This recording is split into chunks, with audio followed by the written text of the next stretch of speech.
আমি একটা official press conference করবো, যেটা হয়ে যাওয়ার পর সেটার জন্য ওয়েট করবো। এটা প্রসেসটা কমপ্লিট হওয়ার পর এটা সাকসেসটা নিয়ে আমি তাহলে কিছু করবো আলাদা। হ্যাঁ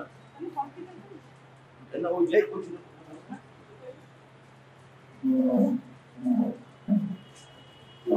কেন্দ্রীয় সরকারের থেকে এই যে অনুদান বন্ধ করে দেওয়া হলো, এই বিষয় নিয়ে কি বলবেন নাট্যকর্মীদের? আমার বক্তব্য হচ্ছে যে আমি পুরো লিস্টটা দেখিনি, আমি শুনলাম এরকম বেরিয়েছে এবং কলকাতা এবং পশ্চিমবঙ্গের বহু দল বাদ পড়েছে। গ্র্যান্ট দেওয়ার ক্ষেত্রে দেখুন প্রত্যেককে কিছু ডিসক্রিমিনেশন থাকে, কিছু নিজস্ব মানদণ্ড থাকে। কাকে গ্রান্ট দেওয়া হবে কাকে গ্র্যান্ট দেওয়া হবে না তা অনেকটাই সংশ্লিষ্ট কর্তৃপক্ষের উপর নির্ভর করে। ফলে যতক্ষণ না আমি লিস্টটা খুঁটিয়ে দেখছি, আমি এটার পেছনে কোনো রাজনৈতিক পক্ষপাত আছে কিনা তা এক্ষুনি আমি বলতে পারছি না। আমি পুরোটা দেখে তারপর এটা নিয়ে কথা বলতে পারবো, এইটুকু আপাতত আমি বলতে পারি। জীবন বীমা এবং স্বাস্থ্য বীমা জিএসটি যে 18% আছে, অথচ সোনা হিরে ইত্যাদিতে এত কম। মুখ্যমন্ত্রী সরব হয়েছেন, চিঠি পাঠিয়েছেন, তিনি আবার ওই চিঠিটাও টুইট এক্স হ্যান্ডেলে পোস্ট করেছেন। এই বিষয়টা নিয়ে অনেকেই সরব হচ্ছেন, আপনি কি বলবেন? দেখুন, এই যে মুখ্যমন্ত্রী মমতাদি বহুদিন ধরে এই সরকারের আর্থিক, কেন্দ্রীয় সরকার যেভাবে সব রক্ত মুখে নেওয়ার মতো, গুজরাটে সব শিল্পী নিয়ে যাওয়ার মতো এবং কতগুলো নির্দিষ্ট শিল্প গোষ্ঠীকে সুবিধা দেওয়ার জন্যে যেভাবে সাধারণ মানুষের উপর এই জিএসটির নামে নানাবিধ অত্যাচার চালাচ্ছে, এটা নিয়ে মমতাদি দীর্ঘদিন ধরে বলছে। উনি সম্প্রতি মাননীয় কেন্দ্রীয় অর্থমন্ত্রীকে চিঠি লিখেছেন, সেই চিঠি টুইট করেছেন, সেই চিঠির কপি আমার কাছে আছে এবং সেই চিঠি যদি আপনারা পড়েন আপনি দেখবেন কি পরিমাণে মুখ্যমন্ত্রী মানবিকভাবে এটাকে দেখার জন্য এবং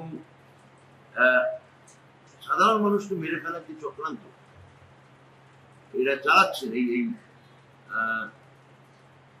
5 থেকে 7টা শিল্প গোষ্ঠীকে সুবিধা দেওয়ার জন্য, সেটা একটা ভয়াবহ।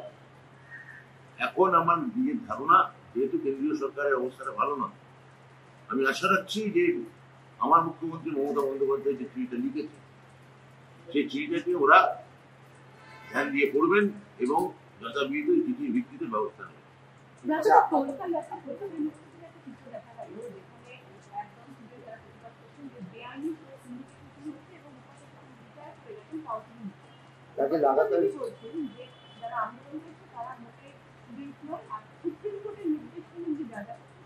সুপ্রিম কোর্টের নির্দেশ মানলে ওনার বিশ্ববিদ্যালয়ে ঢোকাই উচিত।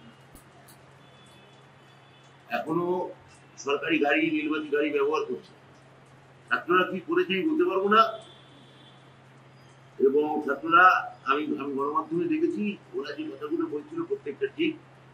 এই বেআইনি ভুয়ো ইউনিভার্সিটিতে ঢুকে পড়া ঘুষপেটিয়া অনুপ্রবেশকারী যারা উপাচার্যের নাম করে ঢুকছেন, এদের অবিলম্বে এদের বিরুদ্ধে ব্যবস্থা নেওয়া উচিত। এবং আমি আশা রাখবো মহামান্য সুপ্রিম কোর্টকে যেভাবে এরা পুরোর কোনো ইতিহাস ঐতিহ্য আছে, এখানে অনেকগুলো বিশিষ্ট হস্টেল এই কলেজের সঙ্গে নাম জড়িয়ে আছে, ডাফ অগিলবি থেকে শুরু করে অনেক না অনেক অনেক হস্টেলের নাম এখানে জড়িয়ে আছে।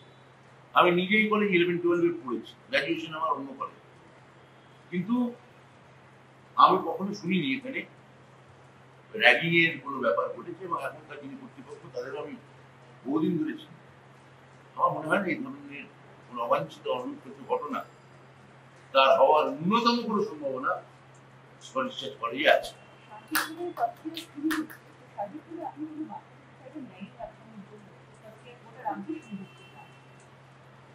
না, আমার মনে হয় যে র্যাগিং খুবই বিচ্ছিন্ন একটা ব্যাধি।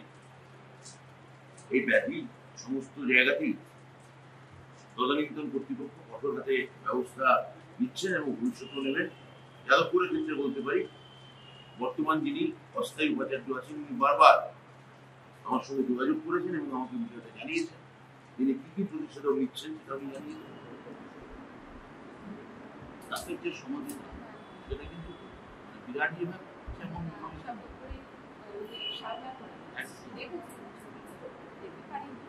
কিন্তু ওর উপরে একটা কথা